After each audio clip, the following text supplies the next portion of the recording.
A national Salmonella outbreak has been declared in the UK after one death and hundreds of reported cases. Health officials believe imported eggs or food containing them could be the source. So far, the evidence points towards people picking up the bug while eating out rather than from food prepared at home. Now the investigation is ongoing and there's still plenty we don't know. So what is Salmonella? How worried should you be? And how do you stay safe?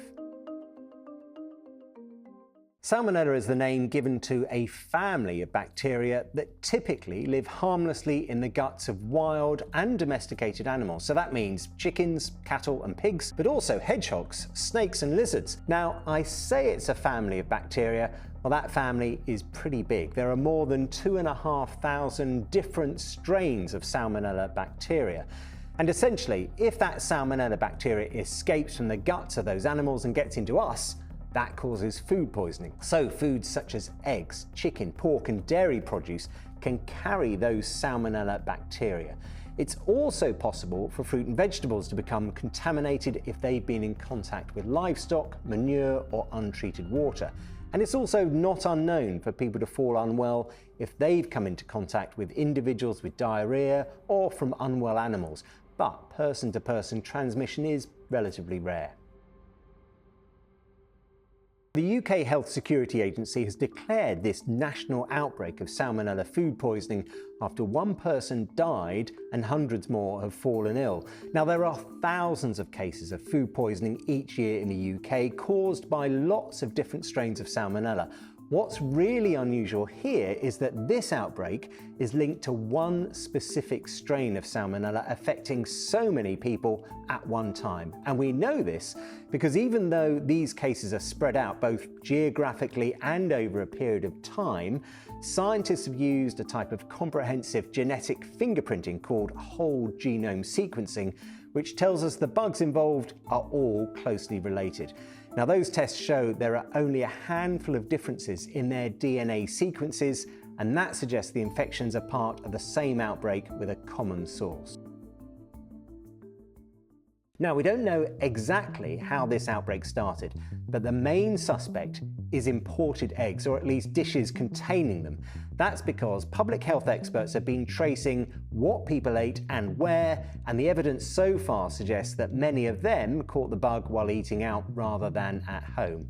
So that leads to the idea that food at restaurants, cafes and takeaways most likely played a part. And that's why vulnerable people, so the under 5s, people over 65, women who are pregnant and those with health conditions, have been warned by the Food Standards Agency not to eat undercooked or runny eggs when they're eating out because of the increased risk. So that includes not just a runny poached egg, but also freshly made products that might contain uncooked eggs, such as mayonnaise, soufflés, and hollandaise sauce. But the FSA says well-cooked eggs in restaurants, cafes, and from takeaways are still fine to eat. In recent years, Salmonella food poisoning has become more common. The UK Health Security Agency says that in 2024 and 2025, there were roughly 10,400 cases each year. That's the highest number of cases in a decade. But the strain involved in this current outbreak was first detected in 2025, so it's been rumbling on at a low level for some months until the number of cases really started to accelerate in May. So most people catch Salmonella through eating contaminated food that hasn't been cooked properly, most commonly from products such as eggs, chicken, pork and dairy, plus fruit and vegetables that may have been in contact with livestock, manure or untreated water. You can also get it through drinking contaminated water, coming into contact with infected animals, or through what's called cross-contamination. For example, when raw and cooked food are mixed in the kitchen. The good news, though, is that cooking food thoroughly and properly will kill the Salmonella bacteria. So it is possible to get Salmonella from salmon through cross-contamination if, for example, the water used when the salmon is prepared is infected, or it's chopped up on a board that's been used for other contaminated food.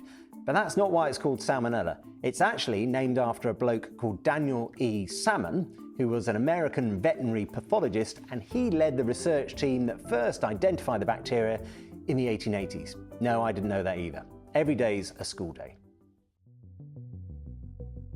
So Salmonella is contagious, but it's much more common to get infected from contaminated food. Now this is a bit but it's important. It's possible to catch the bacteria from an infected person's poo if that goes into your mouth. Yeah, I know.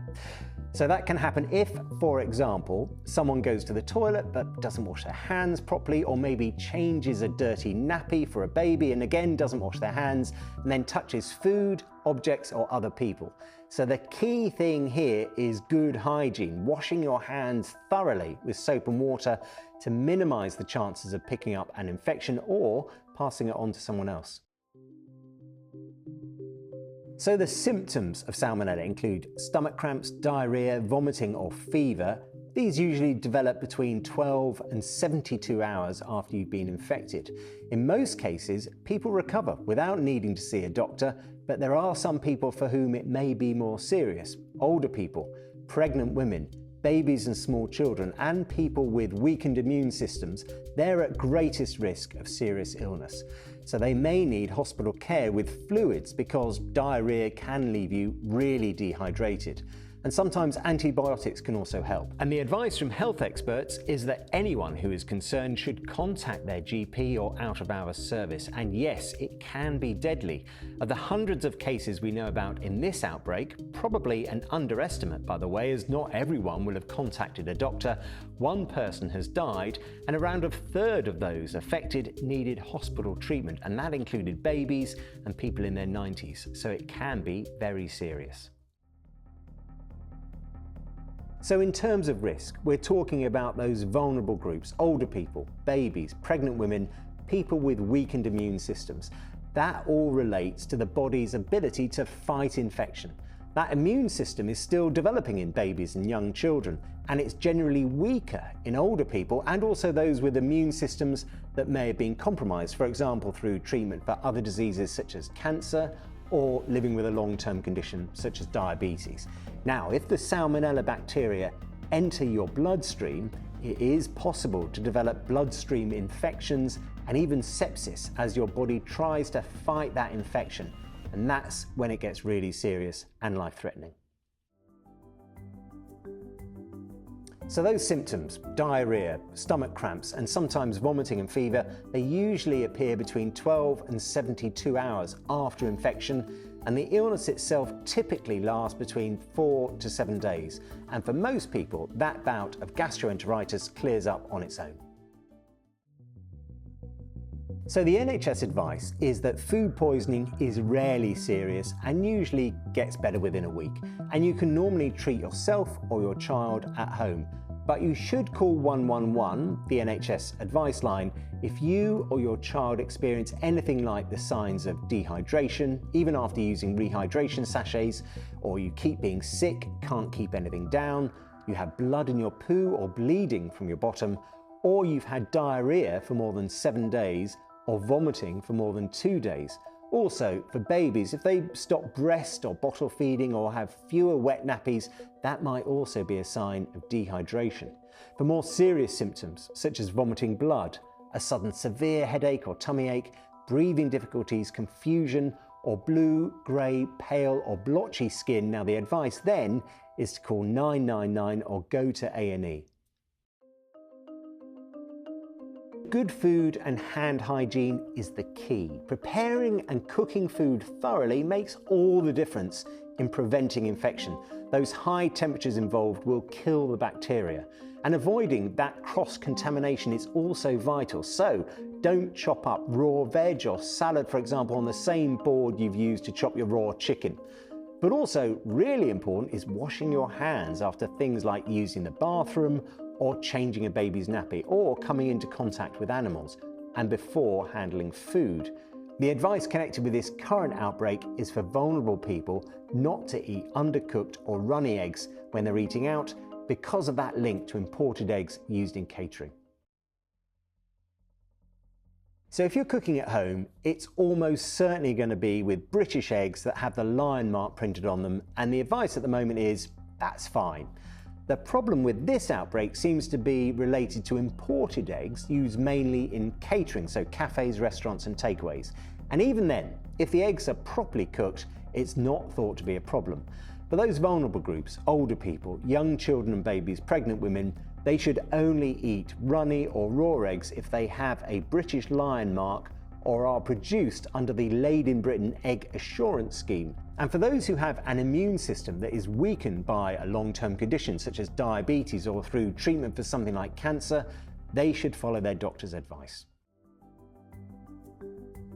So if the surface is dry, the Salmonella may survive for anywhere between just a few hours to maybe around 30 hours. The damper the surface, the longer they are going to keep going. Also, if there is food residue present, that will also allow the bacteria to live longer. So an unclean surface that's been used to chop raw chicken, for example, that might be a breeding ground for the bacteria. The advice is to thoroughly clean any surfaces like chopping boards and make sure they are properly dry. Salmonella is one of the most common causes of food poisoning, yet outbreaks can still raise a lot of questions. And with this one, there's still lots we don't know. Principally, what was the original source of the infection? But we hope this has helped separate what we know, what we don't, and what you can do to protect yourself. Thanks for watching, and if there's any other health topics you'd like us to look into next time, let us know in the comments.